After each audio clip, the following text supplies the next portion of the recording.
This is August 13th, 2023. Today's episode is titled Touching Asteroids. We're going to be doing a rundown real quick here. Crocodiles were worried or I messed this up. Crocodiles are worried or hungry. Hack a satellite, get $50,000. No warnings of Hawaii fire were heard. Maryland man becomes Nexus of chaos. To the asteroid, NASA. Newspaper gets raided by police. India tree planting laboratory results. Professors go back to paper. Star Trek Strange New Worlds goes the original series. 3D Printing Roundup. German VW plant throws a party. And Italian Antiquities returned. Next on ohmTown Daily.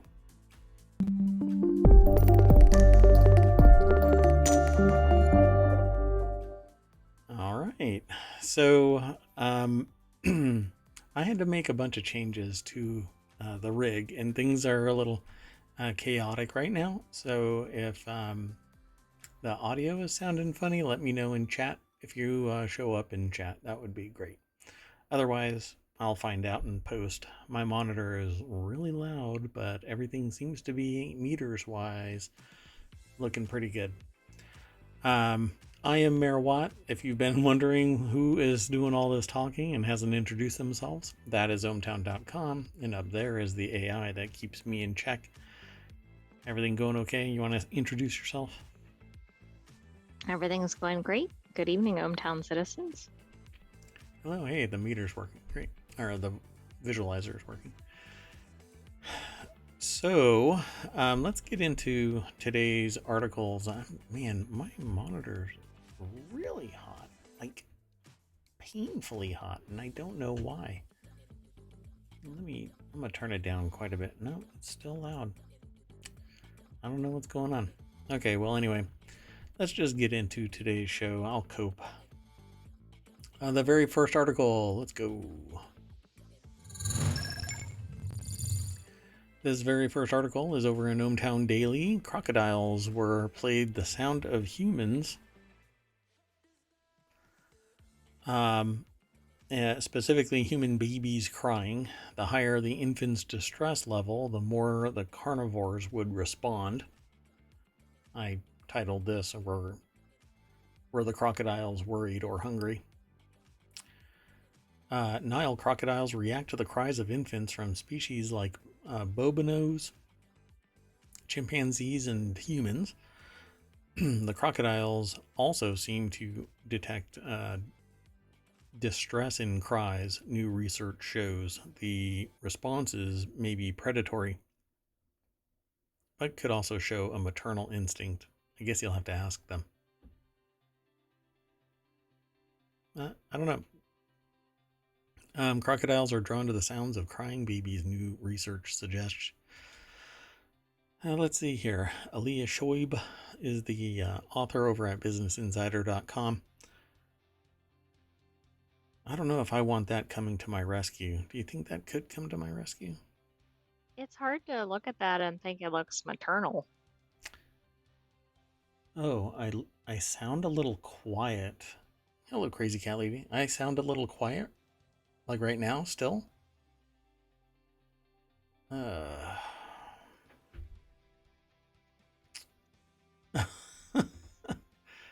Hey. I guess I'm gonna do it live. What the heck? Why not? So I'm not quite sure what it is that would be making. Like I have to turn my monitor down. Let me try something here. I will. Okay. It might be because my mic is farther away than it ever has been in the past. And I'm mainly doing that because I'm trying to get things rearranged so that my mic isn't being seen. But I just increased my microphone, so it should be louder now. But I am going to be a little bit quieter. I guess I could project a little more. People know that I I don't can think that project, should be an so it's not issue. that big of a deal, right? Yeah. Okay, well, the AI is throwing me affirmative signals, but nobody else can tell that you're throwing the affirmative signals. Well, I know, but I said something, so I thought that was Hmm. clear, Okay. but that's okay. Okay. Here, hold on. Let me turn that up and that that down a little. Okay. Okay. So I guess I should be a lot louder now. That said, let's describe this for the podcast. This is, they've got a picture. It's just a Getty image, but it's representative of a Nile crocodile, I suppose, right? Because it says, according to the National Geographic, it's possible that up to 200 people may die each year from altercations with Nile crocodiles. I've always wondered why the heck they are putting these random pictures into an article, and the only context is like just barely it matches the way that I think, because I practice this thing called associative thinking, where one thing is linked to another thing by something.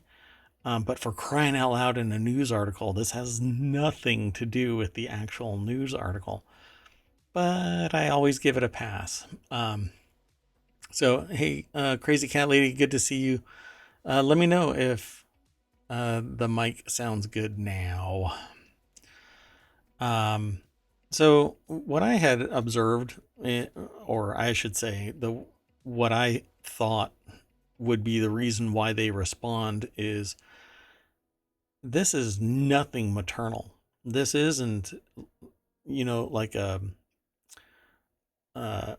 a great ape uh, running up to a crying baby and And going, trying to comfort it. yeah, I see you in me, or me in you, kind of a thing, right? We're both somewhat bipedal, maybe drooling,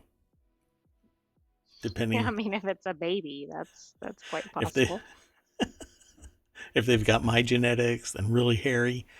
But anyway, uh, I don't see this as maternal instinct at all.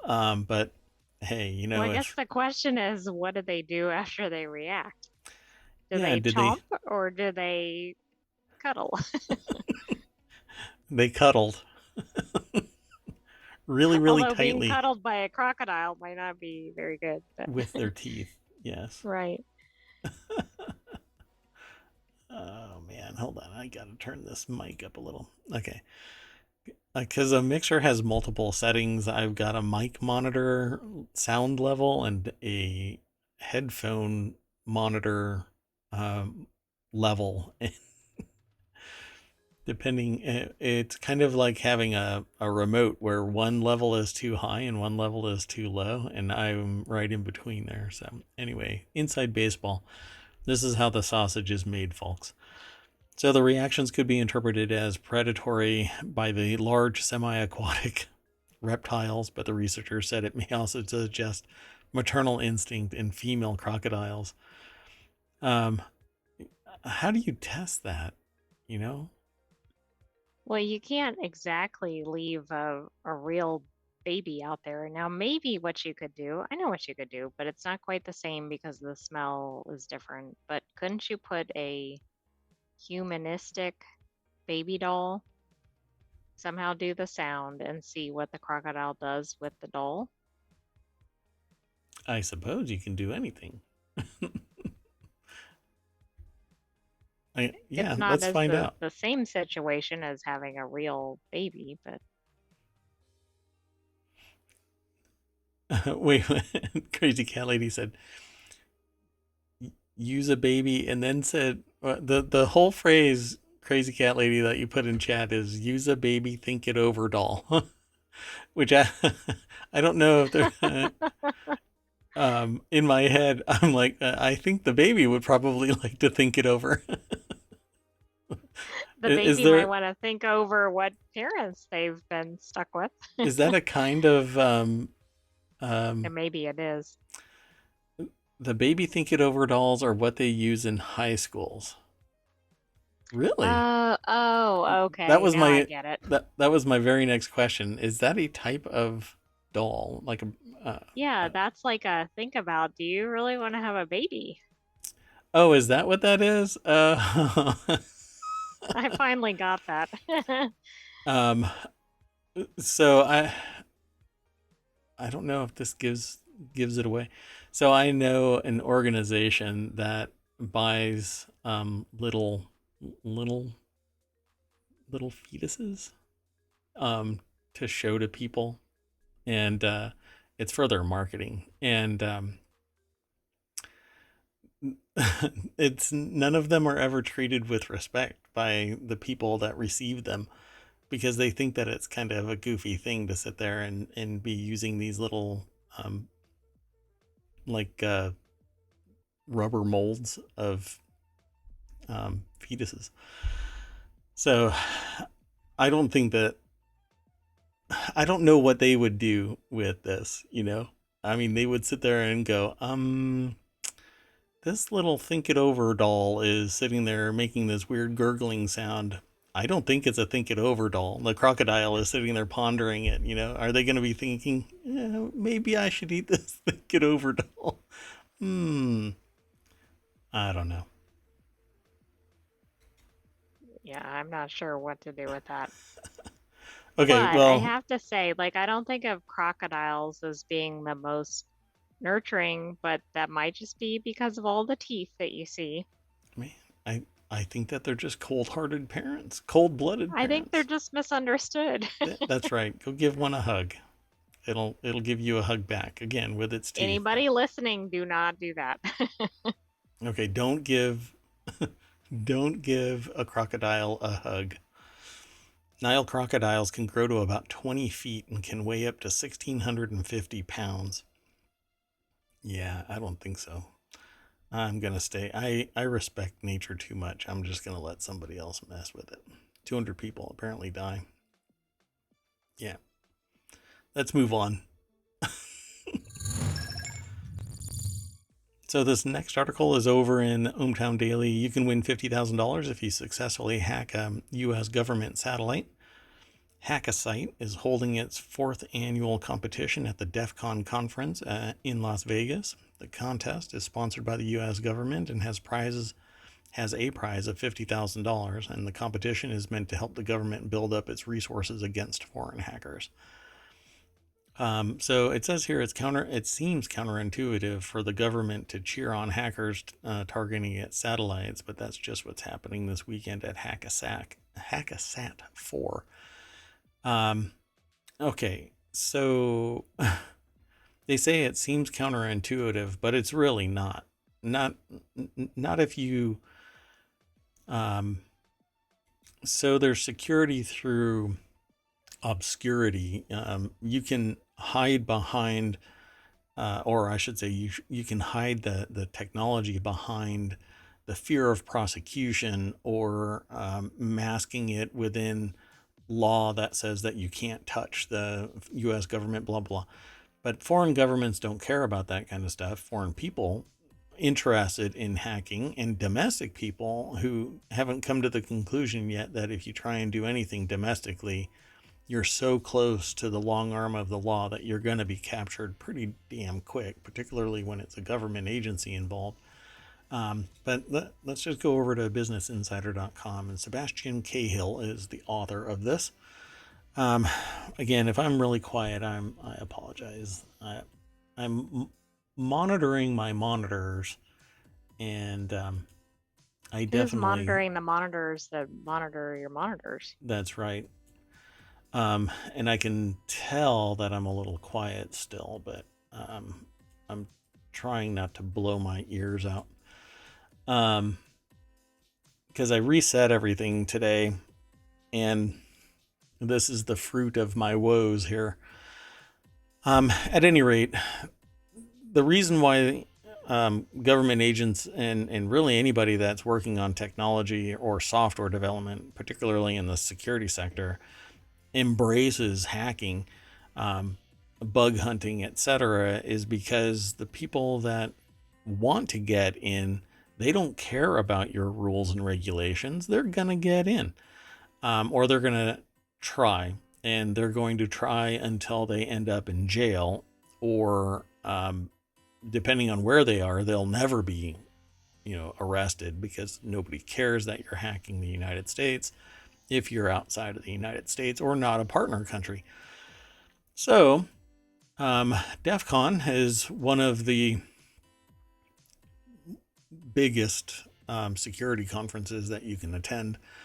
Competition is meant to help the government build up its resources against foreign hackers. As long as you show how you did it and you're forthcoming with you breaking into the satellite, hey, it's not really an issue. You've been given permission for a certain location at a certain time. You can't go and do this out in the wild, folks.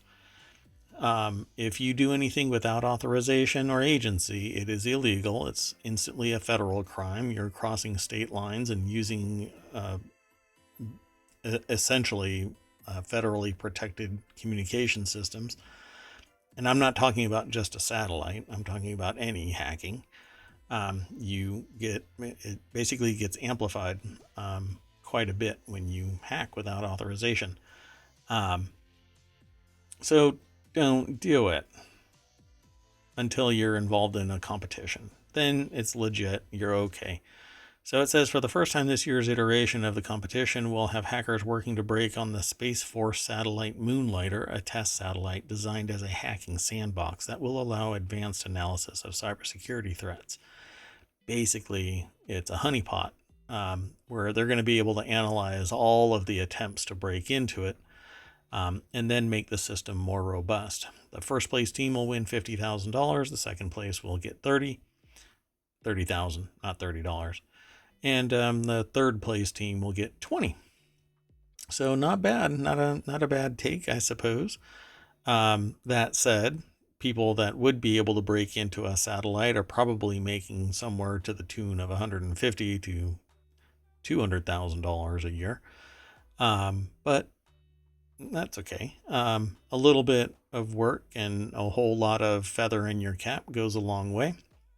It says we don't want to just be a big monolithic organization, said Bernert to Politico. We want to get as many people smartly involved, and so the long-term impact in that is to understand that you have to bake in cybersecurity. You don't just bolt it on afterwards, which about 80% of the infrastructure that's in place right now has it just bolted on. It says here 5 teams made it to the final round, including Poland. Poland can into space. Last year's winning team. Winners of this year's competition will be announced on Sunday. So this news came out yesterday. So Not a lot of notice if you wanted to suddenly participate, I guess. But well, you'd be there. You'd be at DEF CON in Las Vegas. And people have known about this for a while. Dun dun dun. So I'm sure that there has to be somebody that's leveraging AI at this point for something like this. I don't know. It might be frowned upon by fellow hackers. Let's keep on moving through the articles. We soapboxed quite a bit on that alligator. The next article's over in I'm sorry? I said it was hard not to. Yeah. The next article's over on the Mobile channel. Nobody told us Jack. Whenever I hear somebody say something like Jack, I always think of Spaceballs, where they're combing the desert and they ask a bunch of people, and this one crew goes, "We ain't found," and they edited it for another version of it that says, "We ain't found Jack." Anyway, fire victims say no warnings to this Hawaii blaze that I don't know if it's completely contained yet, but it says anger is growing over official response to the inferno that leveled a Hawaiian town, killing at least 89 people in the deadliest fire in the United States for over 100 years. Pretty shocking. What's really interesting is, yet again, we're getting this news from RTE. I know. I So love that foreign countries have better coverage of our own news than inside our country. yeah, Ireland is kind of early adopter here in delivering the news, but I dig it. So it says, um, when we found that there was a fire when it was across the street from us, as a 63-year-old that told AFP in an evacuation center car park. The mountain behind us caught on fire and nobody told us jack. Yeah, that's kind of a shame. Wow, it just flattened an entire city or town. I mean, it really looks like a disaster movie. I mean, people are comparing this to a war zone, but this isn't a war zone. I mean, there are like walls standing and nothing else. I mean, Maybe this is Warzone that was bombed or something.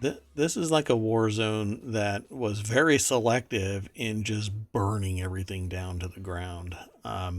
You know, it's pretty amazing that like the cars are just sitting there. In all other regards, it's peaceful, except for there's nothing standing but concrete walls.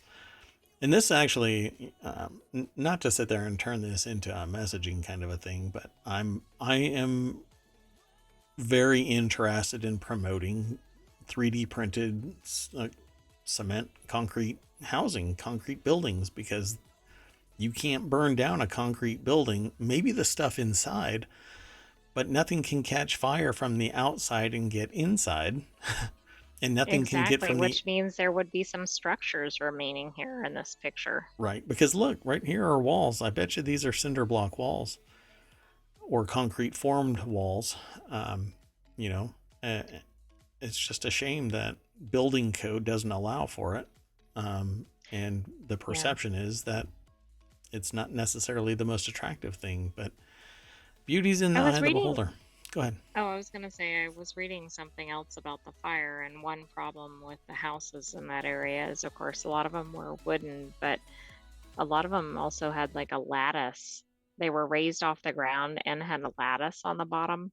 Right. So, not real great in the presence of fire. So it kind of acted like Like, I a think it was like a tinder box, and then like it funneled through there, it sounds like, and then also was very flammable. right. Pretty wild. Sorry, I was checking something.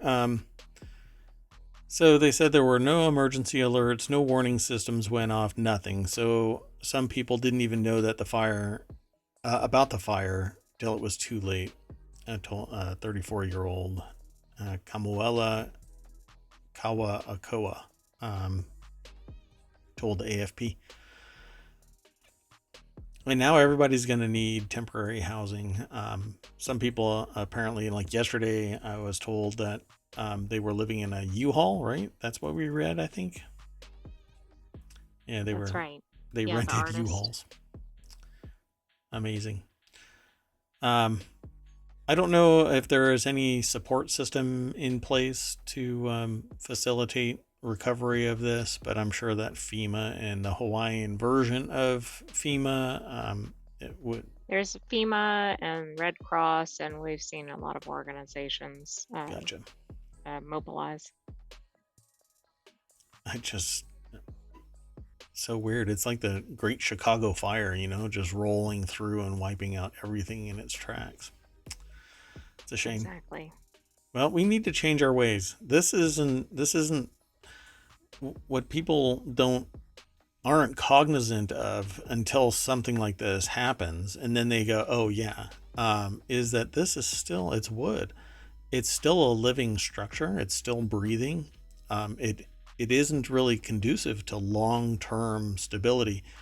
You have to keep on maintaining it, even to keep it in stasis, so it doesn't fall apart, right? But again, when something like this happens, people suddenly become really aware, oh, it's made out of wood, and drywall is nothing Drywall actually only abates the fire for a little bit, and it's timed for a certain amount of time, and then will dry out completely and break away, and then the inside framing lumber will catch on fire, or it'll catch on fire inside, and then act like basically an oven. But you don't get that with modern other architectures now, like 3D printing of homes. It's just more difficult. You'll have to do it all over again, and hopefully these people will be able to do that. What a bummer! It just looks so weird to see that. Let's keep going. The next article is over in the Mobile channel. Maryland man steals ambulance at Arlington crash, leaving trail of hit and runs. This was actually described to me because I hadn't seen this news. And I was sitting there going, what? Wait, and did it end there? No. Went on. I mean, it was like a dominoes run of chaos. That's a So good way to describe it. a Maryland man stole an ambulance and left a trail of hit and runs on Saturday after he caused numerous crashes in a stolen vehicle earlier that afternoon. So I'm going to see, let's just go straight over to the source.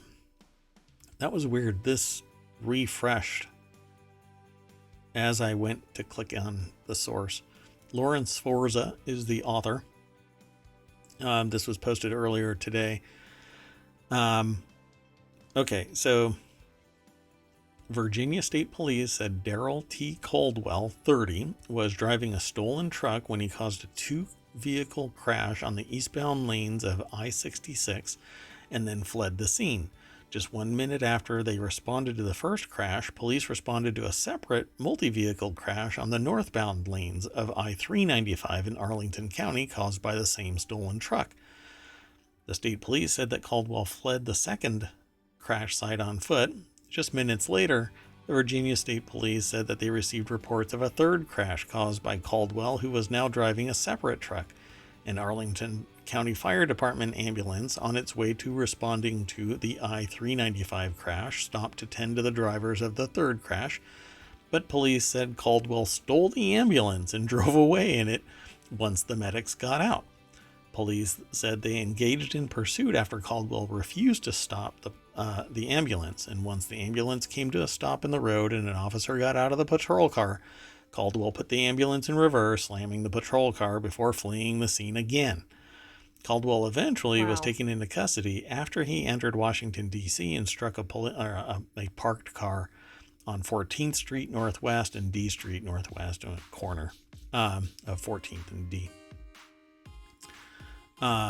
During the pursuit of the ambulance, Caldwell struck multiple vehicles. Virginia State Police said they've accounted for and are investigating 13 hit-and-run crashes committed by the stolen ambulance and urged the public to report any incidents. Okay, wait. And that's not all of them, because remember, he didn't start out in the ambulance.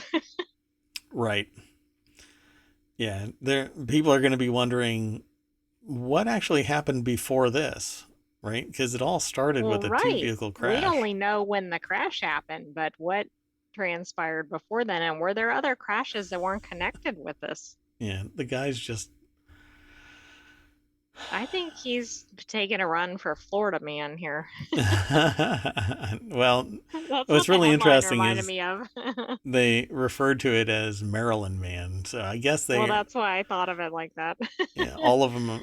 Now, when you do it in Pennsylvania, it's Pennsylvania man. When you do it over in Kentucky, it's Kentucky man. Wow, just pretty insane. Okay, let's keep on trucking. We're going to make this a mad dash through the news unless anybody says anything in chat and wants to talk about something. So this next article is in the Mobile channel. NASA sending humans to an asteroid. SpaceX will get them there. You think that's the motto now? SpaceX, we'll get you there. It's like Delta for space. Exactly. It doesn't say how many light years it'll take, whether you'll ever return to Earth, etc. Man. How many parts will drop off along the way? Yeah, I liked. I made the show's title touching asteroids, but I was going to say, are you going to ask for permission before touching this asteroid? See, never mind. I won't. The next article is over in The Hill by Mark R. Whittington, who's an opinion contributor. I happened to turn on YouTube and switch over to a live launch within 12 seconds. So it's happening so frequently that you can pretty much just turn on your TV and there's going to be a launch. Right. It's not quite like when we only saw NASA type launches. I mean, obviously they've gone up in frequency. Yeah, I dig this. I really love the idea of a Gattaca kind of world where there's rockets that are launching constantly, like just in the movie Gattaca. I don't really like the dystopian nature of Gattaca, but I love the idea that there's constantly rockets, humans flying off into space to go and do something, advance the species somewhere. Um, I wish we could get all of our ducks in a row here, but hey, the next best thing is starting out there too. Although I think that there's some serious issues there. At any rate, recently NASA developed a plan to send a crew of astronauts to an Earth-approaching asteroid called Prospects for Future Human Spaceflight Missions to Near-Earth Asteroids. The plan has its origins in a speech delivered by President Obama at the Kennedy Space Center in 2010. So 12 years ago, this was discussed, which I guess in the grand scheme of, society, 12 years ain't too bad, or 13 years, pardon me. Obama's remarks were meant to quell a firestorm he created when he canceled the Constellation program, the last attempts to go back to the moon. As a consolation prize, he proposed sending a crew of astronauts to an Earth-approaching asteroid before launching a crewed expedition to Mars. The new proposal, not yet funded, is an updated version of the Obama plan, using the SpaceX Starship instead of the Orion launched from a Space Launch System rocket. That might be because Orion seems to have leak like a sieve. That old school technology is just failing again and again. Whereas SpaceX rockets seem to have their shit together. That, by the way, is a very technical term. So. Oh, I thought that was their new slogan. What? Let's We see. have our shit together? Wow, the AI cusses. Wow. Yeah. I mean, the programming came from you, so. Hey, there you go.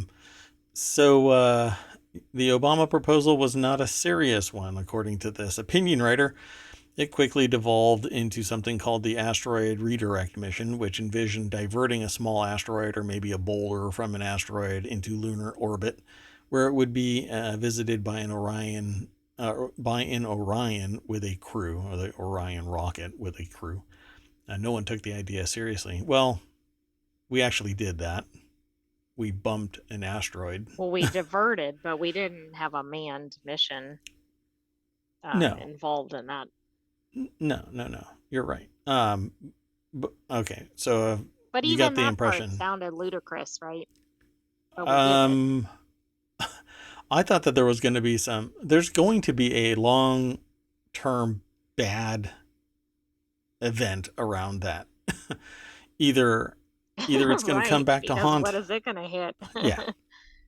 I mean, you've changed the direction of it unnaturally, but then again, we're part of nature, so maybe it'll land on a planet somewhere and not decimate whatever life might have been forming there. I mean, this sounds like maybe like a Star Trek episode where it's like we diverted the asteroid and then we go forward in time 100 years and find out an entire planet was wiped out because of that. Or 1,000 years, and we've wiped out a pre-warp civilization, right? Yeah. We wiped out somebody else's dinosaurs. Exactly. The idea of sending a SpaceX Starship to an Earth-approaching asteroid is far superior to the original Obama proposal, which No, not really. I mean, yes, but no. It's just better technology. The idea is still the same. You're sending a starship to an asteroid with humans on it. Well, you're sending a spaceship with humans on it to an asteroid. Let me get my grammar right. Starships can take 100 metric tons or more anywhere in the inner solar system. I almost want to just walk away from the opinion article. A version of the rocket will land the first Americans on the moon since Apollo 17 in 1972. Elon Musk dreams of using a fleet of starships to build his Mars settlement, which is true. And all of this is true. SpaceX rockets are pretty much the most advanced piece of rocketry that's out there right now. But what's making them so damn popular isn't their tech at SpaceX, but the fact that they're reusable, they're economically sound. There are other more powerful rockets in and of themselves, but they're not even reusable. They're one and done. And hell, at this point, you can't even, I don't think you can even leave Earth without smashing into a little mini satellite from whatchamacallit. What's that? Starlink. Starlink. Yeah. There's like over 3,000 mini CubeSats floating around out there. It's almost a shield of, oh, maybe that's why they're all out there. Maybe that's why Starlink was funded. Aliens. It's always aliens. That's the answer to everything. It is the answer to everything. Prepare to be probed, everybody. Anyway, so the plan's authors justify the mission because Earth approaching asteroids could collide with Earth. A large asteroid ended the era of dinosaurs when it hit the Earth about 63 million years ago. Studying Earth approaching asteroids up close will yield a better understanding of how these objects behave in case one should be detected on its way to Earth and need to be diverted.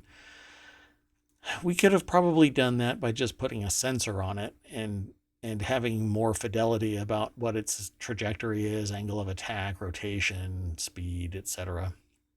You mean like an AirTag? Yes, an Apple AirTag. That's exactly what we should put on there. I Probably the size had to of a bring that up because we've been talking about those so much. probably one the size of a Chinese surveillance balloon. But and that's a unit of measure from my understanding. So No, I thought the school bus was the unit of school measurement. buses are, yes, but the international measure is a Chinese surveillance balloon, which happens to be the domestic measurement is school buses. So it's 3 school buses. I'm leaving. The next article's over in ohmTown Daily. Police questioned over legality of Kansas newspaper raid. Computers and phones were seized during the raid is the little snippet, but there is a lot more to this, folks. This thing is really interesting. I don't know if the AI parsed this yet, but I have not. I had already known some of this. John Hanna and Marjorie A. Beck with the AP put this article together. It's posted at abcnews.go.com. You can follow the link through ohmTown. What I haven't done, and I'll make up for it right now, we're already more than halfway through the show, but I'm going to put all of these articles into the chat. They'll end up in the show notes as well. So you'll be able to parse it there as well. After this show, if there continue to, I just refreshed that. If there continue to be any audio problems, I will correct them.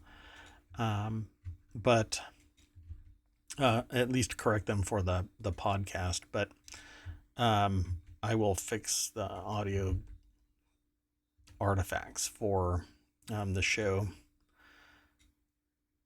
And finally, we're up to date with the articles into the chat. So there you all go. So this a central Kansas police force sparked a firestorm by raiding a newspaper and the publisher's home. That's the full title, but it actually started out as the original title when our aggregator grabbed it, when my aggregator grabbed it, was Police Question Over Legality of Kansas Newspaper Raid. But then ABC News modified updated the title to "A Central Kansas Police Force Sparked a Firestorm by Raiding a Newspaper and the Publisher's Home." So, a lot of the hubbub about this actually is that there was this implication by a representative, a Republican representative, that this small central Kansas newspaper, Marion, well, it says here, several press freedom watchdogs condemned the Marion Police Department's actions as a blatant violation of the U.S. Constitution's protection for a free press.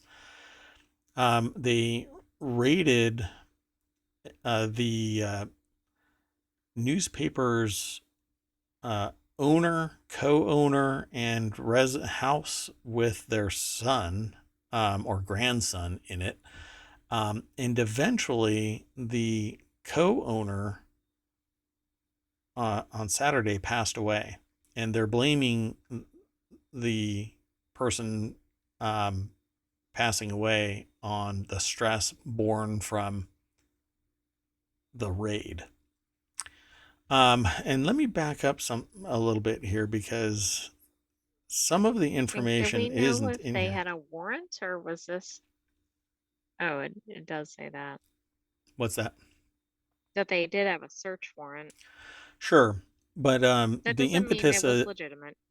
the impetus of legitimacy of having a search warrant isn't necessarily legitimate when the police force and the court system, the judicial system in the area, is enabling the police system to enforce the request of a political partner to act on ... So what ended up happening was the newspaper was considering publishing some information about, let me see if I can find the person here so that I can speak directly about it. Let's see. I'm trying to find it, folks. Anyway, where is it? Well, there was a dispute between the newspaper and a local restaurant owner, Carrie Newell. Well, So I think that's what started this whole, well, at least that we it know of. says, while Mayor saw Newell's complaints, which she said were untrue, as prompting the raids, he also believes the newspaper's aggressive coverage of local politics and issues played a role. He said the newspaper was examining Cody's past work with the Kansas City, Missouri police as well. This type of stuff that that Vladimir Putin does, that third world dictators do, Meyer said during an interview in his office. This is Gestapo tactics from World War II. So what they're saying is that they were investigating a representative who somehow was talking about their past, how do I want to say it? Their past interactions with police, including a DUI and something else. And what's really interesting, let me see if I can find it in this article, because every time I start talking about it, I find a little bit more about it. So Newell said that she threw Meyer and the Record reporter out of the event for Republican U.S. Rep. Jake LaTurner, the event at the request of others who were upset with the toxic newspaper on the town's main street. One storefront included a handmade Support Marion PD sign. The person here, Newell, said on a telephone interview, "I fully believe that the intent was to do harm and merely tarnish my reputation, and I think that if it had left it at that, I don't think it would have blown up as big as it was." LaTurner's office didn't respond. Newell said that she believes the newspaper violated the law to get her personal information, as it checked on the status of her driver's license following a 2008 drunken driving conviction and other driving violations. They were going to do an article on that person and actually backed away because they couldn't verify how the person who had the information obtained it, if it was legal or not. But instead of nothing happening because the article didn't actually run, and the person actually admitted during the event that they had a DUI, um, somehow the police got a warrant and then prosecuted that warrant and took all of the computer equipment and electronics at the house and at the newspaper. Um, Even though essentially no crime has been committed, there's been no violation. There's only the hint that there might have been something. Right, but the newspaper didn't publish a story because they had concerns. Right. So, at least on the surface, they acted in the right. See, it eventually decided not to run a story because it wasn't sure the source who supplied it had obtained it legally.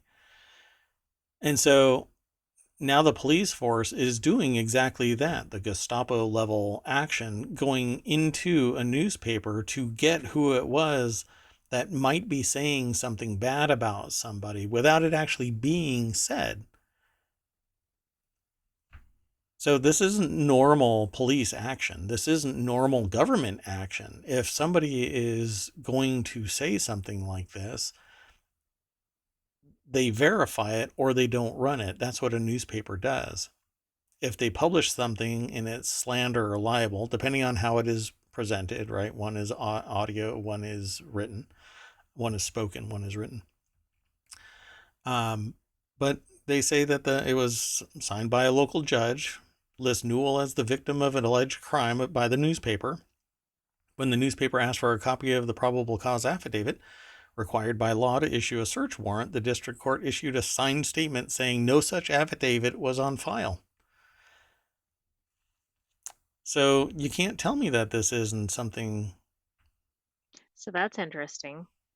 So, I mean, we could all imagine what might be in this statement to get the warrant, but since there is no statement, Right, how was the warrant granted? right. I mean, there has to have been something. So now I'm sure that this will be something at some point, and we're going to end up with This is going to be beyond the police department, I think. yeah. This is a constitutional affair. Yeah, I think somebody's going to be in some serious trouble, or they're going to miraculously find, the statement. Oh, it was misfiled or something. That's okay. Let's keep on trucking. The next article is over in the Mobile Channel. India is planting a tree planting laboratory for 200 years, and here are the results. Allowing forests to regenerate on their own has been championed as a strategy for reducing planet heating carbon on the atmosphere or in the atmosphere, when also boosting biodiversity, the benefits ecosystems offer, and even the fruitfulness of livelihoods. This is an interesting turn of phrase in the article. This phys.org article was written by, and I'm going to give it a try, Dhanapal Govindarajulu from The Conversation. So I've heard that there are people that are in India that are running all over the place planting trees. There's actually one landowner that actually tried to stop people from planting trees in the desert. My understanding is that it's doing miraculous things in India. It says, but efforts to increase global tree cover to limit climate change have skewed towards erecting plantations of fast-growing trees. The reasons are obvious. Planting trees can demonstrate results in a lot quicker than natural forest restoration. This is helpful if the objective is generating a lot of timber quickly or certifying carbon credits, which people and firms buy to supposedly offset their emissions. While plantations on farms and barren land can provide firewood and timber, easing the pressure on natural forests and so aiding their regeneration, ill-advised tree planting can unleash invasive species and even dispossess people of their land. For more than 200 years, India has experimented with tree plantations, offering important lessons about the consequences So plantations in colonial era India is one of the categories here. The East India Company, which for all accounts did some pretty horrendous things all over. Between 1857 and 1947, the crown ruled the country directly and turned its attention to the country's forests. Britain needed great quantities of timber to lay railway sleepers and build ships in order to transport the cotton, rubber, and tea it took from India through the Indian Forest Act of 1865. Forests with high-yielding timber trees such as teak, sal, and deodar became state property. So you wonder why anybody would have ill feeling about Britain, right? If you're Well, from no, I don't, India, but right? What? I You're don't wonder that. I mean, there's not much that's said that's in a positive light in modern times. well. Wait a minute. Are you saying that there's that people have a problem with? Colonization? Yes. Really? I am shocked to hear these things. Anyway, meanwhile, plantations of teak, a species well adapted to India's hot and humid climate and source of durable and attractive timber, spread aggressively. Pristine grasslands and open shrub forests gave way to teak monocultures. Um, and this kind of continued. The basically uh, absconding, raising of the land in its natural state, and then taking all of its resources away.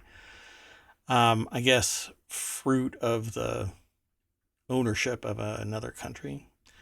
Um, India has pledged to restore about 21 million hectares of forest by 2030 under the Bonn Challenge, a progress report released by the government of India and the International Union for Conservation of Nature in 2018 claimed around 10 million hectares was under restoration. So about halfway there. A little bit late, I suppose, right? Because it started when? I don't Oh, remember. we don't know because we didn't. Yeah, I'm trying to remember because I actually knew it at one point, but now I don't remember. There's a article. Um, anyway, it says sometimes these trees are planted in grasslands and other ecosystems where tree cover is naturally low. The result is that the afforestation harms rural and indigenous people who depend on these ecosystems for grazing and produce, and the continued planting of exotic trees risk new invasive species in a similar way to wattle 200 years ago. Um, yeah, naturally. I mean, if you. Oh, 2011, sorry. Oh, gotcha. So they're a little bit early, actually. Um, yeah, they're more than halfway there, right? Well, Well, yes, but we don't know if that's actually okay because this article brings some issues up with how yeah, they're planting. because they want natural forest regeneration, and that's just not going to happen naturally because it's beyond the state where enough can be recovered in a timely manner. And with climate change happening faster and faster, I'm thinking that you need some human actions to interject in there and accelerate the natural order of Right. things, which is the natural forest. I mean, we don't have 100 years to wait Right. for natural forests.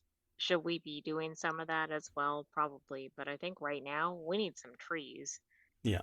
and then we can focus on maybe what kind of trees. Yeah.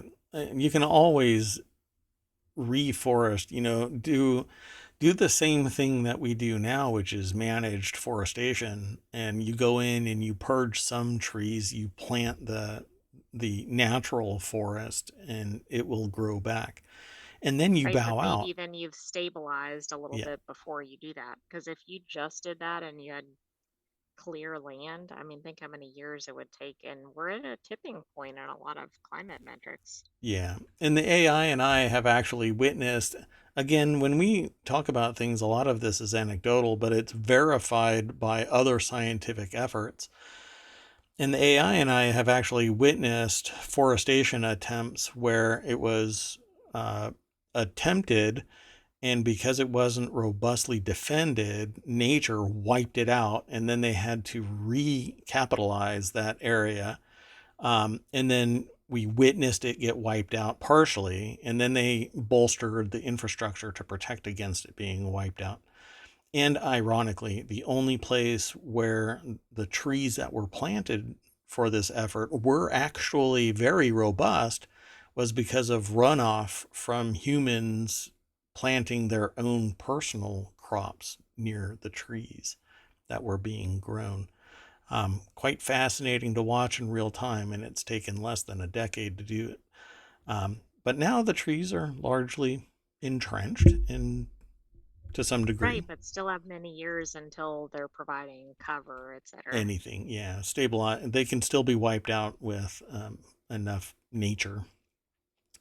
So I think that we need a blended. This is this opinion piece, this observation piece from the conversation. I think we need a blended response in trying to recover forests around the world, because nature isn't on its own. Nature has no, there's no mind there. So it only does, nature does what nature does. It survives, but it isn't wounded by not surviving. Humans are, living creatures, animals, and whatnot. Humans in particular are very cognizant of what's happening. Animals just are nature, are arguably, maybe we don't speak their language and they've been talking to us all their existence. But the reality is that humans are communicating with each other and watching landslides and gross, horrendous floods and all kinds of natural disasters that are born from human actions, either past or present. So I see no problem with a blended response to this, which is help amplify nature so that nature can act naturally on its own at some later date. We can be very tactical about saving nature if we don't mind spending the money and getting arguably nothing in return. There's no profit in this because you plant those trees and you leave them the hell alone. You don't go back and cut them down to make paper or pencils or whatever, toothpicks, whatever you're going to use the wood for. You can't. You have to leave it fast growing, let it grow. And definitely try and use the domestic woods. Don't sit there and bring foreign woods in, even if they are faster growing, um, unless you have a plan to remove those faster growing and plant domestic woods. Anyway, did you want to add anything else? I just thought this article was interesting. I didn't know anything about India's tree planting efforts. Oh I yeah, didn't know they were even trying to get to a certain percentage coverage. But I think it's fascinating. And yeah, I don't know. I mean, I get that we need to do it the right way and we need to not harm things in the process. But we have such a sense of urgency that, like, I don't want to lament that people are doing tree planting. We need more tree planting, not less. true. Yeah, absolutely. I'm going to turn you up. You're a little bit quiet too. So I don't know. We'll see how this audio turns out today. Let's keep on hustling through. The next article is over in ohmTown Daily. College professors are going back to paper exams and handwritten essays to fight students using ChatGPT. Uh, this, I don't know. This is one of those things where um, usually a college professor. Where is that police article, by the way? There it is, right? Okay. I just need to grab that article right there and throw it into chat. This article about college professors going back to paper exams and handwritten essays. Uh, I don't know. To me, it just seems like um, it any professor worth their weight, if they're sitting there parsing articles, they can tell the difference between a chat GPT um, article, exam, handwritten essay, or I should say essay or exam, wherever it is that they're turning in material. Um, and I'll put it to you this way. If anybody were to send me, um, if anybody were to send me a paper and claim that it's theirs and they wrote it with ChatGPT, the way that you read these papers is you read the very first paragraph, you read their conclusions, and you start clicking on their sources. And that right there is where ChatGPT is going to implode, because it spits out BS. And the conclusions are going to be BS, and the lead into the paper is going to be BS. And it's going to be written in a way where the author and that student do not even come close to being, they don't speak in that same way. Um, and that's when a professor reading it and knowing about their students, or a TA in the class, right? Because some schools have a massive student footprint and they have a whole bunch of TAs. The TAs need to know how to read the paper fast and know that the students just don't write like that. And a TA is definitely going to know because they were a student. Well, they are a student right now. But a professor typically has years and years of experience. Crazy Cat Lady says, how when so many classes are still 100% virtual? Yeah. Yeah, I don't. That's a great point. I didn't even think about it from that standpoint. Yeah, there's a lot of them that are hybrid is what it's referred to as. They, some of the time is spent, back in the classroom, and that's when you do your exams. Or even in fully online classes, they demand that you come in and take a final or some gatekeeper type of assessment on the premises. Which it's all about um, not trusting your student body. And if people are going to cheat, they're going to cheat in miraculous ways. I always tell this story about how I was taking an exam, and there was a person that was 3 seats away from me in an empty exam room and sweating profusely and taking really deep breaths like they were coping with a panic attack. And then I watched them look at crib sheets that they had under their clothing. And I'm sitting there taking my exam, and I caught this person.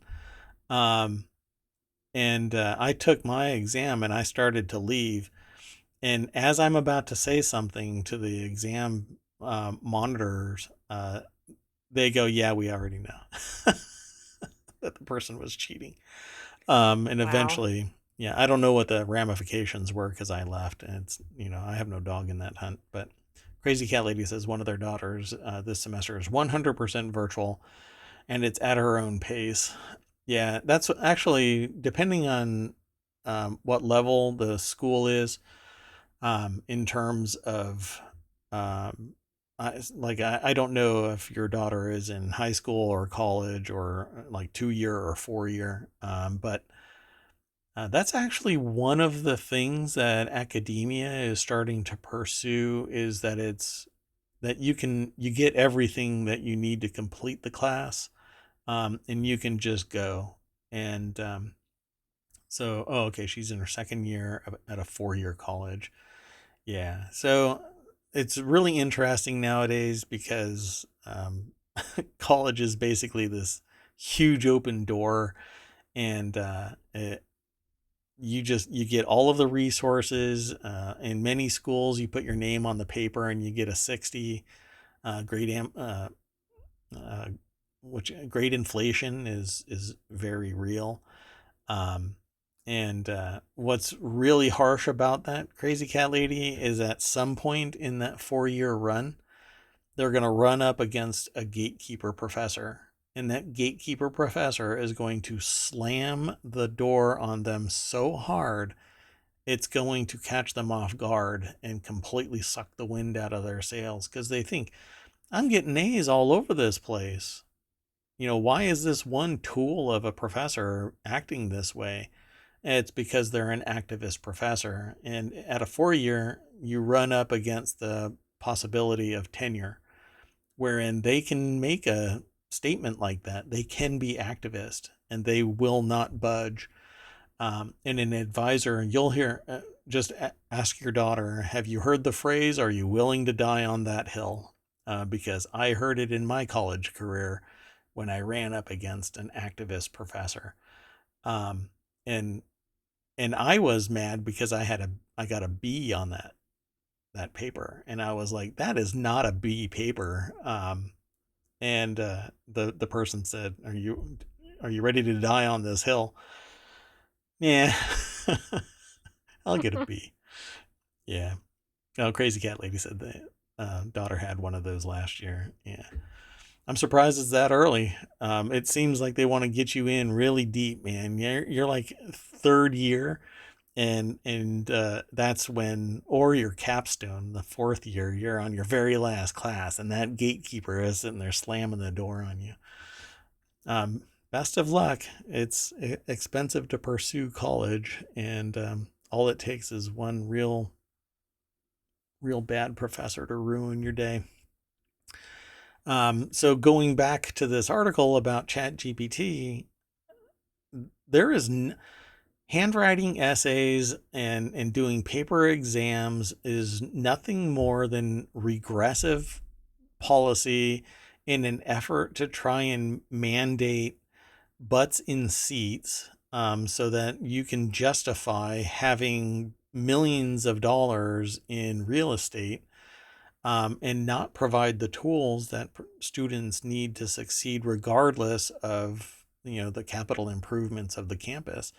Now that's also to say that ChatGPT is a massive liar.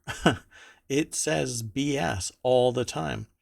Crazy Cat Lady also says that her 3rd and 4th year is going to be mostly internship. So all the best. I hope that she loves the domain that she's going into. Internships are almost always the direct leads into a career. And if she shines in the internship, she's got a job there. So best of luck. Um, the the whole Chat GPT, I think the way to win with Chat GPT is to drive home the marketing that Chat GPT lies. It lies like a soulless liar would lie. It has no soul. It doesn't feel pain. It has no anima. It has nothing to it. So it just spews out garbage. So if you tell the students that and they actually take it to heart, they're going to stop using it. I mean, the ones that were inclined to use it to begin with. So, Correct. that might be the way to go. Yeah, flat out tell the students, if you use ChatGPT, professors will be able to tell, and you'll get a zero and be brought before the department chair. You'll have to justify why you use ChatGPT. We can tell because, that's what they're going to say. We can tell because the citations are wrong and I the was going to in-text say have a citations are wrong. requirement for a citation or two, and that'll be enough to weed it out. Every college level paper requires citations. Without Well, a right. citation, it's plagiarism. Just the lack, if you don't include citations in a references page, it's plagiarism straight up. And you'll be brought before. Why do I know that? Because I've witnessed it. I mean, I was a college student. I know people who cheated and they were summarily dismissed from the program. Crazy Cat Lady says, yeah, the reason they do the internships is to hopefully get a job. I think they have an 89% higher rate from the internships. Yeah, that's pretty typical. Wow. Yeah, that's pretty high. Um, Well, I mean, for internships, it's pretty typical. You know, particularly in certain domains, that would be high. But it's not unheard of that a good internship program has a good placement rate. So, because they don't mess around, you don't get into an internship unless you show some sign of life. Like you've got legs for that program, you're going to be a success in the internship.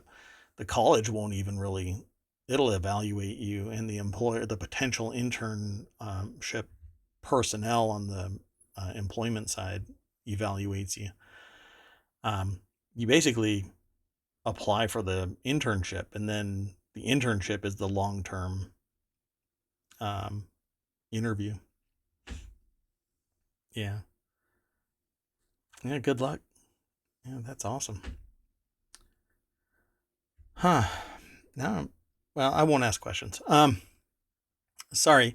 So switching to paper and handwritten essays is just a non-starter. All it does is hobble the student.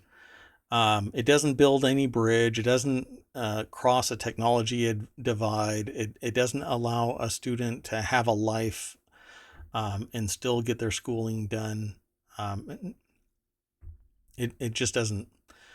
OpenAI's ChatGPT is advancing every day. The chatbot achieved the highest score in an AP biology exam and passed a freshman year at Harvard with a 3.34 GPA. But this is based on it answering rote memorization. And because it has the world's knowledge at its fingertips, of course, it's going to get the highest biology exam and get a massive Harvard.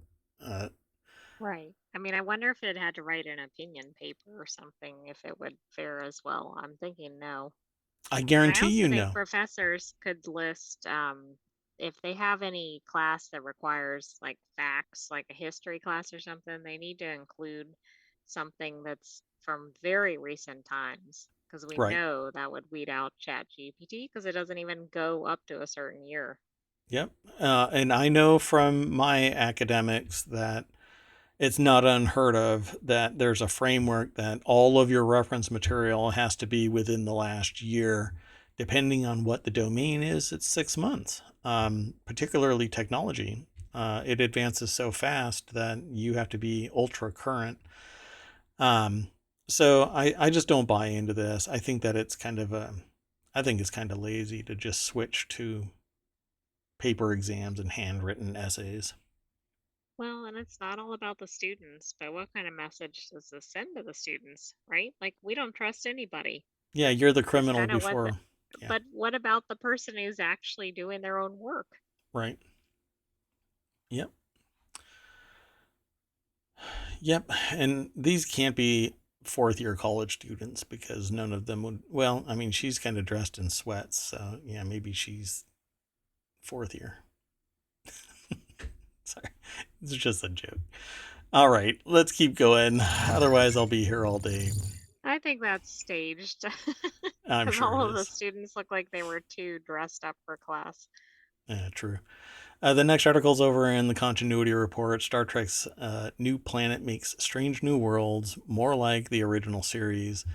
This article contains spoilers for the season finale, um, but at any rate, good night, Crazy Cat Lady. Thanks for hanging out. Appreciate it. Hope everything's going well for you. Mark Donaldson over at Screen Rant put this article together. Strange New Worlds Parnassus Beta is the latest Star Trek planet to be based on a recognizably 20th century location, making the Gorn attack scarier. Not really. I don't know about you. It didn't make it scary. It made it really cool that they actually used high resolution modeling and maybe practical models for some of it, some of the Gorn stuff. What I didn't really like about this last episode is that they just fired off. Uh, it isn't typical for the original series to just start blasting, but that's exactly what they did. I also thought that it was one of the goofiest elements. First off, let me back up a little bit because we're scrolling through this article. The summary is Star Trek Strange New World season finale features a colony planet called Parnassus Beta that pays homage to the themed world seen in the original series, adding a familiar element to the new show. Nowadays, that would be anything. Any of the Star Trek shows are using real world, not going off to a desert somewhere to Oh, film, right, right. but it's something that is approachable. Um, the choice of Parnassus Beta's design as a 21st century American Midwest town reflects the founders' desire to break away from the advanced technology of the 23rd century, except that it was more like a Western town with high tech stuff. It wasn't 21st century to me. It didn't look 21st century to me. Maybe I stopped paying attention. The presence of themed planets in the Star Trek universe can be attributed to a budget constraint and availability of props, costumes, but it also allows for recognizable and relatable settings for future episodes of Strange New Worlds. I really dig Screen Rant's Star Trek rant. I like how they frame things. But so Parnassus Beta was a great set. Very limited in how you initially saw it. It was basically just 1/4 of what might have been a little area around a park. It wasn't that large of a set, at least, in the grand scheme of Star Trek.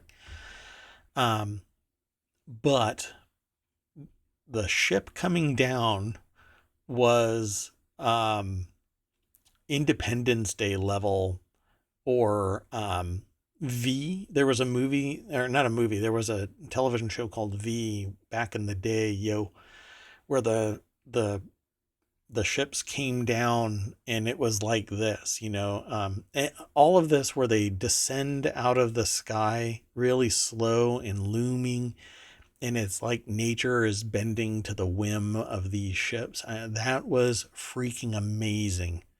Loved it. Then some goofy thing transpires about what they're going to take over. The Gorn puts up a line that says that this planet is ours, except that it cuts a line between the orbit of that planet and the sun. So for 50% of the time that planet is in orbit around the sun, it's free for everybody to come and hang out at. But eventually it'll come back around into the orbit that's under Gorn control, and you all have to better vacate the Okay, planet. that doesn't make any sense. and and I'll have to go back and show the AI what I'm talking about, because when I saw it, I didn't say anything. It was really late, and I was like, okay, that's just kind of goofy, and I didn't want to steal the thunder from the show because it was really, really awesome. Um, and luckily, it wasn't really a hot point for discussion. But I love the episode. It's a lot of fun. It was just enough down to earth and high tech to keep it relatable, like the article says. Um, it does make me think back to the original series where it was more practical effects and more grounded to a planet, and not just perpetually in space like the Voyager series or Deep Right, that Space one's, Nine. or even Discovery is a lot in space. Discovery. Picard is one where it came down to Earth, well, planets periodically, and grounded it a little bit, and it made it much more relatable and fun. Um, then it kind of went screwy, but go and check out this article. I think that you'll dig this. Let me throw this into chat. Dump. And this. And then we'll move on to the next article. We've got 3 more to go through. This next one. Sorry about the coughing, folks. This one's over. This one's over in Constructagon. Show about 3D printing. 3D printing webinar and event roundup, August 13th, 2023. I'm just going to go straight on over to it because it's from 3dprint.com, a relatively new addition to our aggregation efforts. So they say that they hope. Let me see if there's a name. Sarah Saunders is the person that put this article together at 3dprint.com. I hope your calendar is clear because there are lots of 3D printing webinars and events to attend this week. America Makes will hold its MMX event, and Mark Forge has multiple open houses, while both Stratasys and Velo 3D continue their tours. One moment.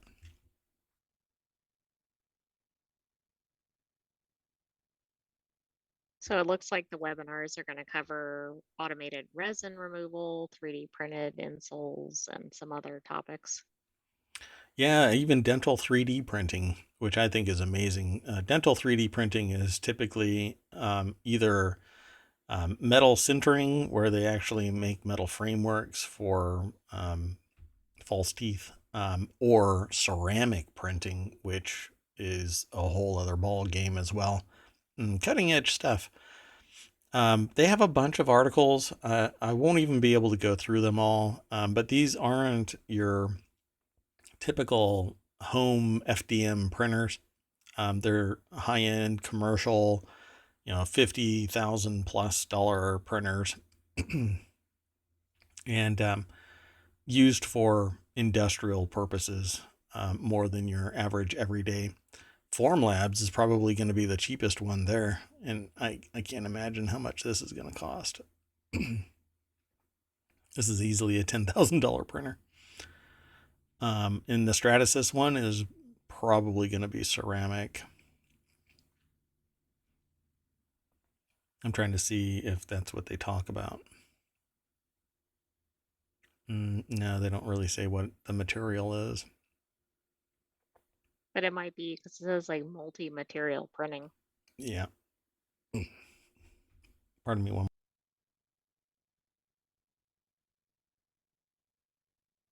Okay, sorry about that. Okay, well, let me keep moving through all of this.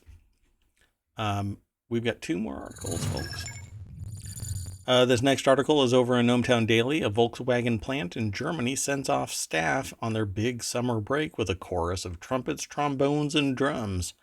Because in Germany, and maybe a few other places, they allow you to just walk away.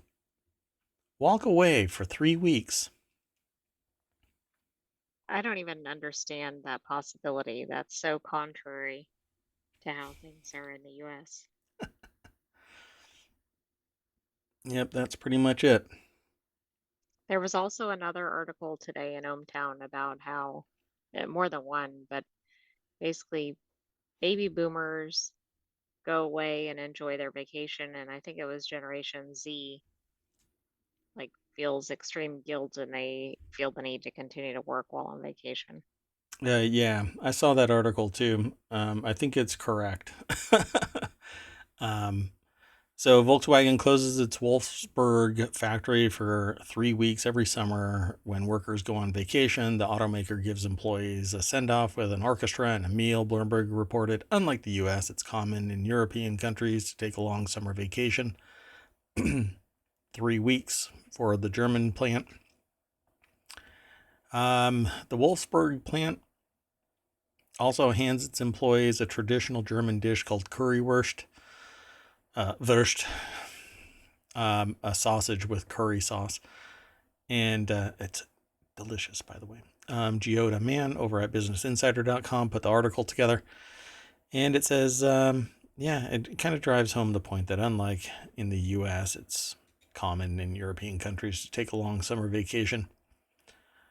I've actually mentioned this. I've had this discussion with business owners and people in various business industries, consultants and analysts and stuff like that. And every once in a while, like other times, people basically say, "Well, I've got a business to run. I want it to run all the time." But every once in a while, I'll hear somebody say, "Well, here in the U.S., we don't do that." And we've done a lot in our very young history. And it's usually uh, historically aware business academics that talk like that.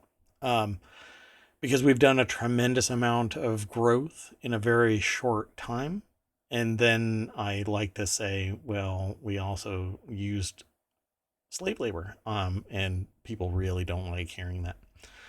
Um, and we have very little, a very weak work life balance from young age all the way up to middle age, where it's not unheard of to work multiple careers, 20 years there, then retire at a company and go another 20 years and retire from that company. And at 65, maybe have enough money saved up to retire. It's very rare that people retire at 40. But you work 40 hours a week or more, etc. The Wolfsburg plant, instead of the way that we do it, says, hey, here you go. 3 weeks. We'll see you later. I've had this interaction because I know people in Germany. They don't quite get why Americans don't get, a long break. But hey, it is what it is. And not everybody in Germany takes that break, by the way. About 22,000 workers at the Wolfsburg factory received a vacation between July 17th and August 4th this year. During that time, business in the town slows, but it puts on art exhibitions, concerts, music festivals at the local Audiostadt Museum. Well, that's what Bloomberg reported. It's common for workers in some European countries, such as France, Sweden, and Italy, to take long summer vacations, and sometimes for an entire month. Yeah, sometimes actually longer than that. It's a way to recommit to yourself and then return energized to the workforce. Okay, wait, you have to read the European and American out of offices. Oh, okay, so it says in this article, European out of offices, the outgoing message says, I'm away camping for the summer, email again in September. American out of offices, I've left the office for 2 hours to undergo kidney surgery, but you can reach me on my cell phone anytime. That is 100% accurate. Employees in France are federally mandated to take main leave, and many offices and shops close for the big holidays. Or Le Grandes vacancies, I guess. Vacancies. Like Ron Bacons. Oh, really? Well, the Something like AI has that. a large language model. Swedish workers can also take up to 4 consecutive weeks of paid holiday in most industries during the summer. So, there, folks, look. We really do have a sucky work life balance, and we've hero worshipped it and embraced it.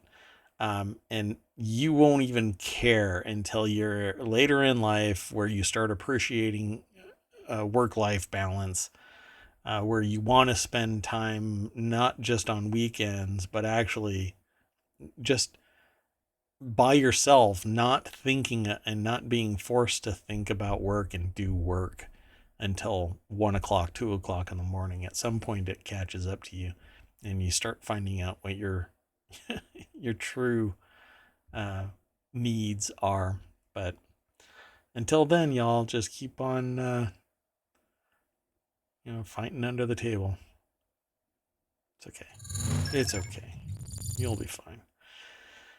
As people have told me in countless interactions, yeah, because like I said, I do this every day. I've been doing this every day for 10 years formally, 20 years informally. I always hear somebody uh, every couple of weeks say that they can win the game. And I hate to break it to you, it's not a game. And you're not even close to winning the game. Maybe what you think is the game, but Anyway, this last article is over in the Mobile channel. Italy gets back 266 antiquities from New York seizures after a collector approaches Houston Museum. Italy celebrated the return Friday of 266 antiquities from the United States, including Etruscan vases.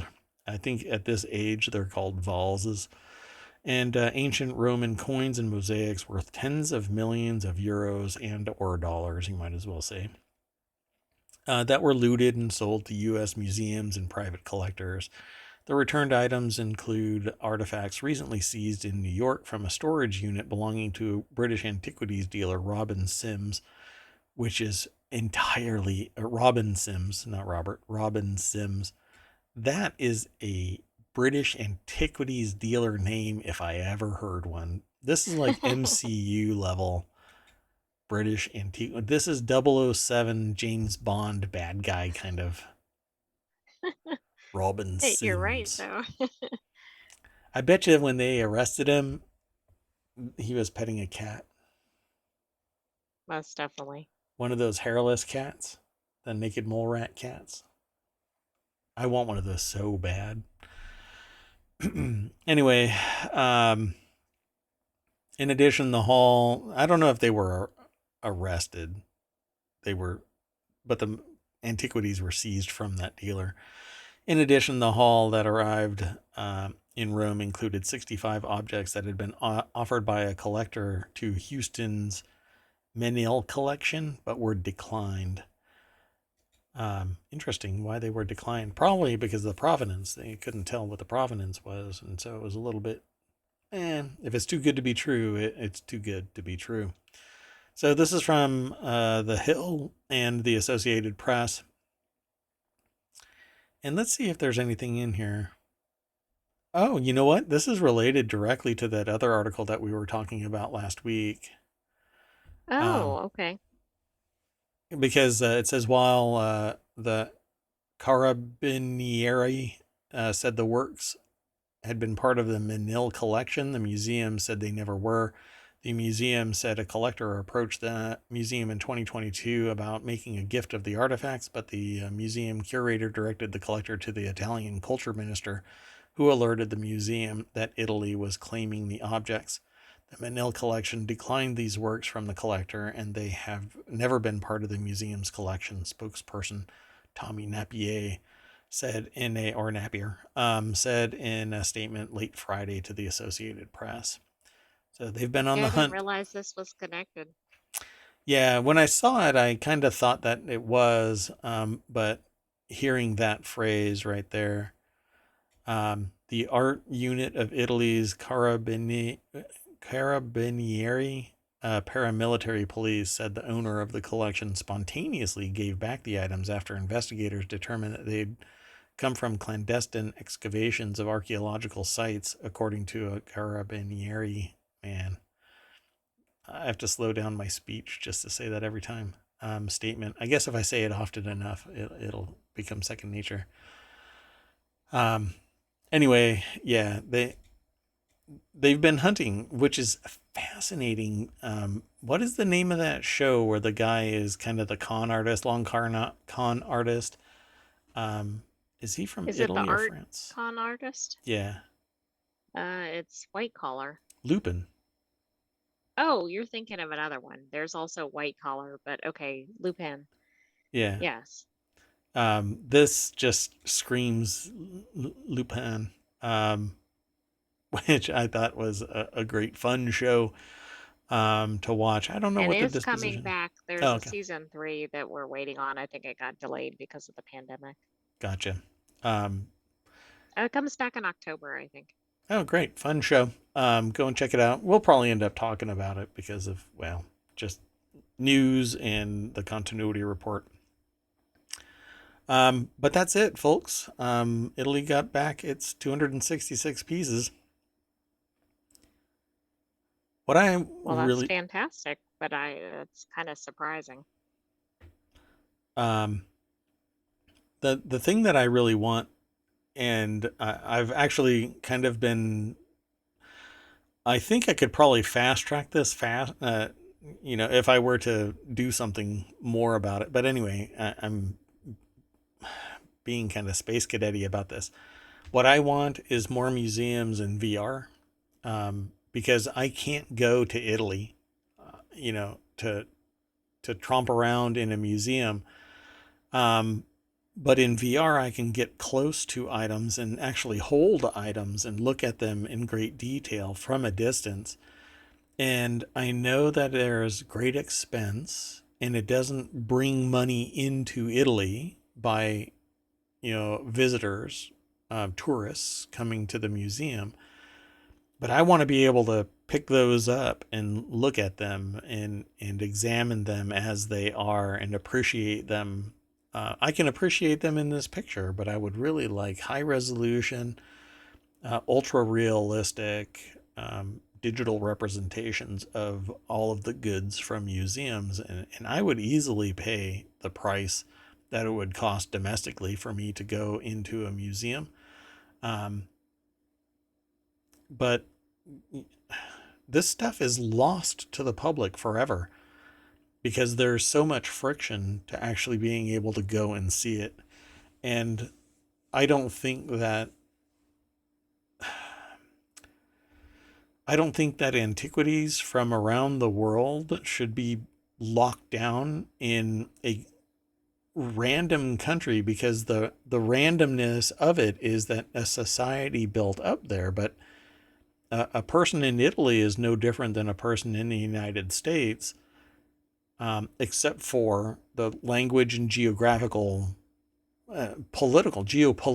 boundaries that are arbitrarily put up because somebody said that they want this waterway and resource. That's really what a massive contention is. We have this big conflict about who owns what, but where we should be able to agree is all of this stuff is built off of our prehistory. Nobody directly made this stuff that's still alive. So I think everybody should be able to appreciate it. And the only way really nowadays to appreciate it is to scan it, high resolution, cross that digital divide, give somebody the ability to look at it in VR just to appreciate it. Because there's going to be millions of people that will cheerlead for this stuff to stay, and protect it. People will donate more, etc. The more that people find out about it. That's just me, though. I mean, it's just one little discussion about this. There's so much more to talk about regarding this particular thing. And I'm a big proponent of this to the point where I've been working with somebody very slowly about bringing forward a digital museum of sorts. So it would be neat if it actually comes to fruition, but it's expensive and you need subject matter experts. At any rate, that brings us to the end of ohmTown Daily, and we always refresh this page. And got a whole bunch of articles. Wow, a Windows 11 update kills Cortana. Really? That's fascinating. Might have to have that for tomorrow's show. Chances are you haven't used AI to plan a vacation. That's about to change. Somebody did.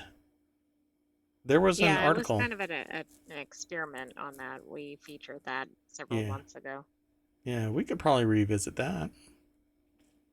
But we've got 12 articles that we have to filter, so I'm not sure if we will all include everything that you see on the front page. That's for sure. I'm watching some. Space industry is starting a green revolution. All right. That'll be interesting to see how they're going to deal with jet engines, rocket engines just spewing all kinds of carbon. Huh. Fascinating. Don't want to talk about that yet. Student opportunities abound at TechCrunch Disrupt 2023. That's been around for like maybe 20 years. TechCrunch Disrupt. been around quite a while. Pretty cool stuff. Lots of news out there. At any rate, that's it for today, folks. Again, I am Mayor Watt. That is ohmTown.com. And up there is the AI that tried to keep me out of trouble again. You can't just wave. Yes, I know, but I can wave at you digitally. You're cascading strange characters, and I can decrypt them, but nobody sees them. That is true. Well, good night, ohmTown citizens. We will see you tomorrow at 9 p.m. Eastern. True And story. maybe I'll do a wave with the visualizer tomorrow. Oh boy, what is that going to look like? I'm not sure. We'll see. So see you tomorrow, 9 p.m. Eastern. Bye bye, everybody.